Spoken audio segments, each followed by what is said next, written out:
Hyderabad is one of those cities that cannot be understood from a single angle. On paper, it is the capital and largest city of Telangana, spread across about 650 square kilometers on the Deccan Plateau. But that description barely hints at what makes it unusual. This is a city built on layers: fortress politics, royal ambition, artificial lakes, trading networks, princely wealth, cinema, food, research institutions, pharmaceuticals, biotechnology, and information technology. It sits along the Musi River, on hilly terrain, with an average altitude of more than 500 meters.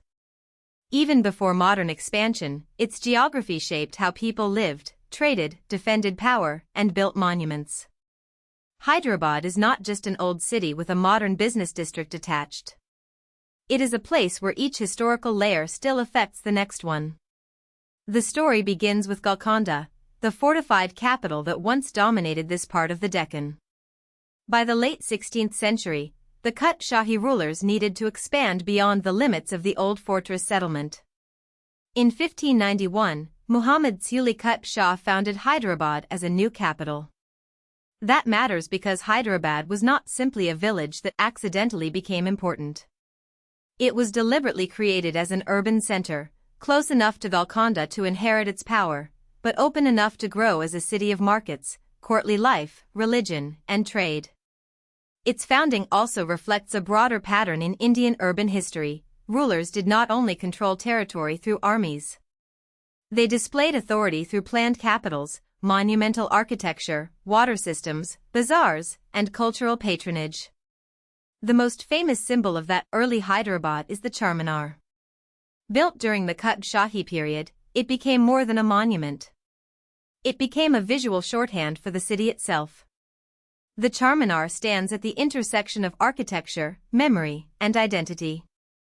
Around it, markets and neighborhoods developed, creating the kind of urban life that makes a city feel continuous across centuries. Historical landmarks like this are important because they turn political history into something visible. Dynasties rise and fall, but buildings remain in public imagination. For Hyderabad, the Charminar does not just say, "This city is old." It says the city was once a royal project, a commercial center, and a cultural crossroads all at once. In 1687, Hyderabad was annexed by the Mughal Empire.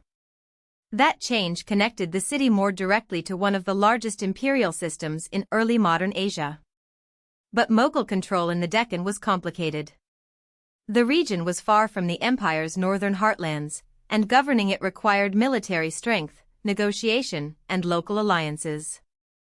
Over time, as Mughal authority weakened, powerful regional figures gained more independence.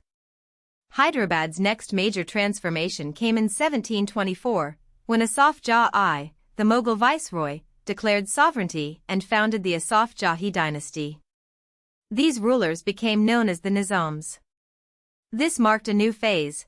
Hyderabad became not merely a conquered city, but the center of a princely power with its own court, administration, and prestige. Under the Nizams, Hyderabad served as an imperial capital from 1769 until 1948. This long period left a deep imprint on the city's character. The Nizam's court attracted scholars, poets, administrators, craftsmen, merchants, and artists from different regions. That movement of people helped produce Hyderabad's distinctive culture. It was not only local, and it was not simply imported. It was a fusion. Dialects, clothing, literature, jewelry, painting, handicrafts, and cuisine all developed through interaction between local communities and migrants drawn by royal patronage. This is why Hyderabad's culture feels so layered. It carries Telugu, Deccani, Persianate, Islamic, and broader Indian influences without being reducible to only one of them. Hyderabad also became famous for luxury trade.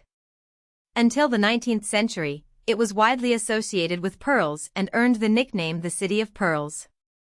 It was also the only trading center for Golconda diamonds in the world.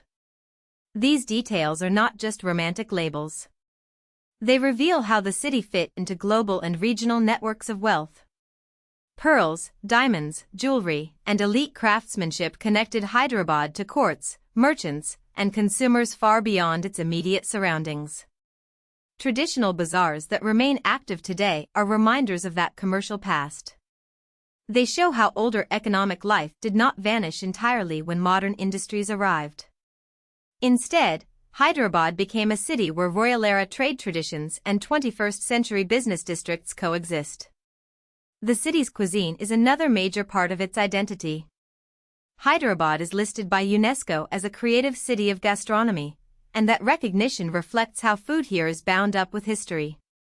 Hyderabadi cuisine developed through courtly kitchens, local ingredients, trade connections, and cultural mixing. Food became one of the most accessible forms of the city's heritage. A monument may represent the past from a distance, but cuisine makes that past something people experience directly. The city's reputation for food also reinforces its role as a meeting point. Hyderabad's identity was never built only through administration or economics. It was also built through taste, language, ritual, street life, and shared memory.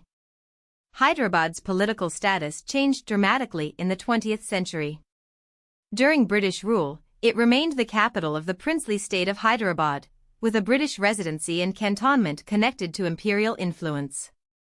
After Indian independence in 1947, Hyderabad did not immediately fit into the new union in a simple way.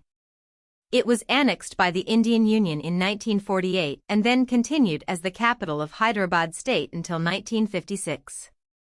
With the States Reorganization Act of 1956, Hyderabad became the capital of the newly formed Andhra Pradesh.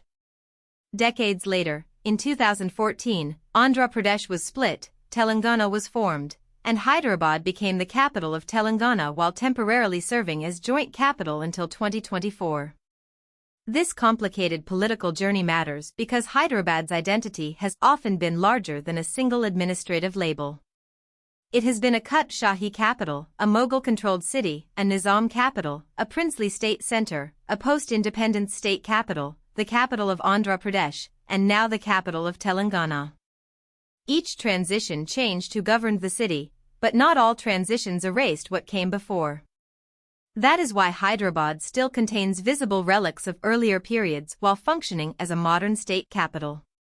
Since 1956, it has also housed Rashtrapati Nilayam, the winter office of the President of India, further reinforcing its importance within the country's political geography. By population, Hyderabad is one of India's largest urban centers. According to the 2011 census, it had about 6.9 million people within city limits and around 9.7 million in the wider metropolitan region. Those numbers place it among India's most populous cities and metro areas. But population alone does not explain its rise. Hyderabad's central location between the Deccan Plateau and the Western Ghats made it strategically useful.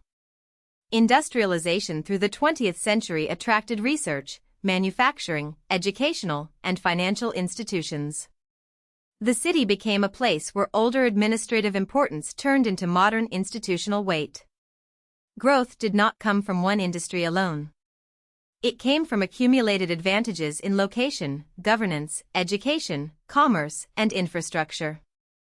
Since the 1990s, Hyderabad has become especially associated with technology. The development of high-tech city and hardware park helped attract major multinational companies and encouraged the growth of information technology services. This changed how the world saw Hyderabad. The city that had once been known for pearls, diamonds, royal courts, and bazaars became a major Indian tech hub. Yet this was not a complete break from the past. In a different form, Hyderabad was again doing what it had done for centuries, attracting talent, capital, specialized skills, and ambitious institutions. Modern office towers may look nothing like the Charminar, but both represent the city's ability to turn power and opportunity into built environments. Hyderabad's modern economy is not limited to software. It has also emerged as an important hub for pharmaceuticals and biotechnology. This matters because it gives the city a broader economic base than a simple tech stereotype suggests. Research institutions, manufacturing capacity, education, finance, and global companies all reinforce one another. The Telugu film industry based in Hyderabad has also become the highest-grossing film industry in India as of 2021, adding entertainment power to the city's profile. So Hyderabad today is not just a heritage city, a food city, a political capital, or an IT city. It is all of those at once. Its real story is transformation without total replacement, pearls to pharmaceuticals, forts to film studios, bazaars to business parks, and royal patronage to global ambition. If you found this helpful, please like this video and subscribe for more explainers.